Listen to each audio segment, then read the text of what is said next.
अब अंतिम सफर की तैयारी है, खूबसूरत मौत से मिलने की बारी है। आप सभी को मेरे आखिरी जश्न में आना होगा। जिंदगी का मजा ले लिया, अब मौत का जश्न भी मनाना होगा। यह खूबसूरत लाइन जिसने कही है, आज उसी की कहानी आज मैं आपके लिए लेकर के आई हूँ। ये बहुत ही मोटिवेशनल और बहुत ही जिंदा दिल इंसान की कहानी है और ये आपको बहुत ही मोटिवेट करेगी। तो आई होप कि आप मेरे वीडियो के लास्ट तक बने रहेंगे। अगर आपको मेरा वीडियो अच्छा लगे तो अपने दोस्तों के साथ भी शेयर कीजिएगा। अगर आपने मेरे चैनल को सब्सक्राइब नहीं किया है तो प्लीज़ उसे जल्दी से कर लीजिएगा और मेरे वीडियो के लास्ट तक बने रहिएगा।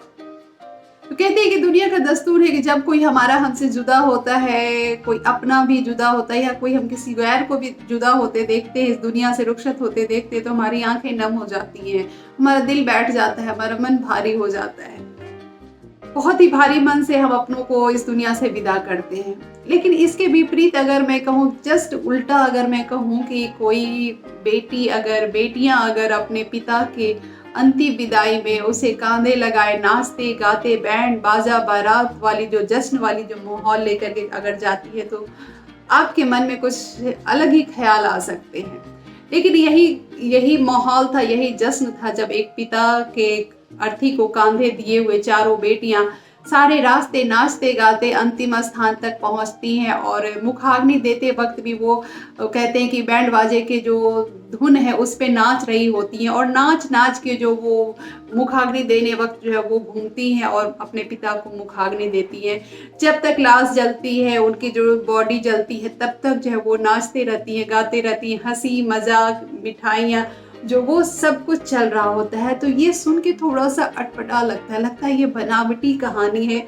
ये कैसे हो सकता है? कोई अपने इमोशन को इतना कंट्रोल कैसे कर सकता है? अपने जज्बात को कोई कैसे दबा सकता है? कहते हैं कि एक पिता जो अपने बच्चों के इच्छाओं को पूरा करने के लिए कुछ भी कर सकता है, तो वही एक जो बच्ची है, एक बेटी जो है, वो भी अपने पिता की ख्वाहिश को पूरा करने के लिए अपनी हर जज्बात को, अपने हर इमोशन को एक दरकिनार कर वो अपने पिता के आखिरी ख्वाहिश को पूरा करने के लिए वो हर संभव कोशिश करती है कि वो पूरा कर सके। और यही ख्वाहिश उनके पिता की थी कि उनकी जब आखिरी विदाई हो दुनिया से, जब वो रुखसत हो, तो उनके जो अंतिम विदाई कुछ इस तरह से हो जैसे किसी बच्चे के आने का जश्न होता है या फिर किसी के जन्मदिन का उत्सव होता है या फिर किसी की जब बारात निकलती है। ठीक वैसा ही माहौल, वैसा ही जश्न उनके अंतिम विदाई में हो। हर कोई नए कपड़े में हो, हर कोई जश्न मनाता हुआ, नाचता गाता हुआ उनके अंतिम निवास स्थान तक जो है वो वहां तक पहुंचेगा। और इसे उनकी बेटियों ने बखूबी निभाया, क्योंकि उनका मानना था कि क्या पता कि जिंदगी से भी खूबसूरत मौत होती होगी और इसीलिए तो उससे मिलने के लिए जब लोग जाते हैं तो इस जिंदगी को गंवाना पड़ता है, इसे छोड़ करके जाना पड़ता है। क्या पता मौत जिंदगी से भी खूबसूरत हो। और इसी सोच को उन्होंने अपने अंतिम इच्छा के रूप में जाहिर किया था जब वो एक हवाई यात्रा में अपनी बेटी के साथ थे। तो उन्होंने अपनी इच्छा जो है वो उसी हवाई यात्रा के दौरान, यानी कि अपने ट्रैवल के दौरान ही उन्होंने एक नोट में लिख करके अपनी बेटी को दिया था, जिसे देखते ही उनकी बेटी की आंखें नम हो गई थी। और उन्होंने कहा था कि आंखें नम मत करो, मैं जब इस दुनिया से रुखसत होऊंगा तो मुझे हंसते हुए विदा करना, और यही मैं चाहता हूँ, अगर हो सके तो उसे पूरा करना। और बखूबी उनकी बेटियों ने उसे पूरी तरह से निभाया, जिसे देखकर जो समाज लोग जो थे वो दंग थे कि इतनी हिम्मत इनकी बेटियों में कहाँ से आया कि इस अपने पिता के अर्थी को कांधा दिए वो नाचते गाते हुए अंतिम स्थान, निवास स्थान तक वो जाती हैं और इस तरह से वो सारे कर्मों को पूरा करती हैं, सिर्फ अपने पिता के ख्वाहिश को पूरा करने के लिए। ये कहानी किसकी है और कौन इतना जिंदा दिल इंसान है? ये कोई कहानी नहीं है, ये घटी घटना हमारे भारत के एक बहुत बड़े उद्योगपति की है। उनकी 4 बेटियां हैं और उन्होंने उनके ख्वाहिश को पूरा किया। अब ये कहानी किसकी है? अब मैं सीधे उस पॉइंट पे आती हूँ, ज़्यादा सस्पेंस नहीं करती हूँ। ये कहानी है भारत के बहुत बड़े उद्योगपति जिन्हें हम गुटखा किंग के नाम से जानते हैं, हरि भाई लालवानी।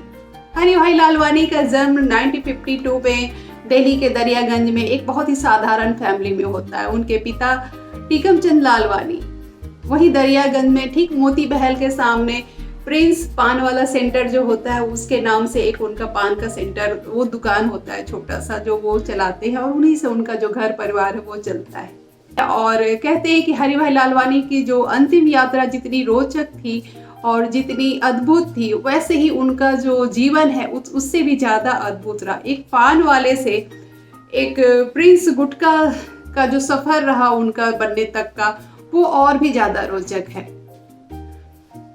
समय के साथ हरी भाई लालवानी बड़े होते हैं और वो अपने पिता के कामों में हाथ बटाते हैं। पान सेंटर, जो उनका प्रिंस पान सेंटर होता है, वहाँ वो बैठने लगते हैं और एक दिन उनके दिमाग में कुछ आइडिया आता है कि क्यों ना कुछ बड़ा किया जाए, इसी से रिलेटेड कुछ हम काम जो है वो कर सकते हैं और कुछ अच्छा किया जाए। तो कहते हैं कि जब कोई काम अच्छा सोचो तो उसे करने में देर नहीं करना चाहिए, और लालवानी साहब ने भी यही किया। उन्होंने जो पैक्ड पान मसाला और गुटखा यानी माउथ फ्रेशनर के लिए उन्होंने एक जो वो कंपनी खोली, और कंपनी देखते ही देखते उनकी जो है वो कहते हैं कि चल पड़ी, और इस तरह से चली कि 2002 में आते आते तक उनकी कंपनी का जो टर्नओवर है वो 4 करोड़ के पार चला जाता है। और उनकी company Delhi, Mumbai, UP, MP कई राज्यों में जो है वो चारों तरफ जो वो फैल जाती है, और वो भारत के एक बड़े उद्योगपति के लिस्ट में उनका नाम आ जाता है, और वो गुटखा किंग के नाम से जो वो जाने जाते हैं। कहते हैं कि वो NEA के वो अध्यक्ष भी रह चुके थे, और उस समय उन्होंने अपने सेक्टर 94 में एक अंतिम निवास के नाम से एक जगह बनवाया था, स्थान बनवाया था, जहाँ की बहुत ही पेड़ पौधे और भक्तिमय संगीत जो है वहाँ पे हर समय बजा करता था। और इससे पता चलता है कि वो उनका ईश्वर के प्रति और जिंदगी को वो कितना बहुत ही डीपली समझते थे, जानते थे, और ईश्वर के प्रति उनकी जो एक अटूट श्रद्धा थी और उनमें यकीन था उनका। तभी वो उनको जिंदगी और मौत से कभी भय नहीं रहा, और वो उनका मानना था कि जिंदगी जब तक है उसे भरपूर जियो, और इस तरह का ख्याल रखते हुए वो इस दुनिया से बहुत जल्दी उन्होंने रुखसत ले लिया, और 65 ईयर्स ओल्ड के 65 वर्षों की आयु में ही वो इस दुनिया से वो चले गए। लेकिन वो इस तरह से गए कि उनकी अंतिम विदाई लोगों के जहन में जो वो हमेशा याद रहेगी। जब उनकी बारात, अंतिम बारात जब निकली थी, तो सारे समाज और लोग जो है वो देख करके दंग थे, और उनकी बेटियों की साहस को देख करके एक्चुअली वो दंग थे कि अपने पिता के अर्थी को कांधा लगाए इस तरह से नाचती गाती हुई और नए अच्छे अच्छे कपड़े पहन करके किस तरह से वो जा रही हैं। लोग देख करके कहते हैं कि अपने दांतों तले उंगली काटने वाली स्थिति जो थी वहाँ देखने वालों की, अपने आंखों पे यकीन नहीं हो पा रहा था। लेकिन बेटियों ने उनकी बखूबी उनके सारी ख्वाहिशों को, इच्छाओं को पूरा किया, बिना किसी इससे डर के या सोच के कि लोग क्या कहेंगे, कि अपने पिता को कांधा दे करके वो नाचती हुई जा रही है, लोग कुछ और ना समझे। इसके लिए उनसे सवाल भी किया गया था, मीडिया वालों ने सवाल किया था कि क्या आपने सोचा नहीं कि अगर आप इस तरह से अपने पिता की आखिरी विदाई में इस तरह का माहौल करेंगे, आप नाच रहे हैं, गा रहे थे, तो लोग सोचेंगे, कुछ और सोचेंगे इसके बारे में। तो उन्होंने कहा कि मुझे लोगों की या समाज की परवाह नहीं थी, मेरे पिता की आखिरी ख्वाहिश थी कि उनकी अंतिम विदाई बिल्कुल इसी धूमधाम से किया जाए, क्योंकि वो उन्हें क्या पता कि वो अगला जो वो जिससे मौत से मिलने जा रहे हैं वो ज़िंदगी जो है वो ज़िंदगी से भी खूबसूरत हो, जैसा कि उनका मानना था। तो इसलिए मैंने अपने पिता की ख्वाहिशों का ख्याल रखा, ना कि समाज का और समाज के लोगों का कि लोग क्या कहेंगे। तो सच में कहते हैं कि लोग क्या कहेंगे, इस सोच के डर से हम अक्सर बहुत सारे कामों को जो है वो अंजाम नहीं दे पाते हैं। हम अक्सर इस डर में रह जाते हैं कि लोग क्या कहेंगे। कहने वाले हर हाल में कहते हैं, ये जिंदगी की सबसे बड़ी कड़वी सच्चाई है कि आप जब भी कुछ अच्छा करने जाओगे तो लोग आप पे उंगलियां उठाएंगे, लोग 4 बात कहेंगे।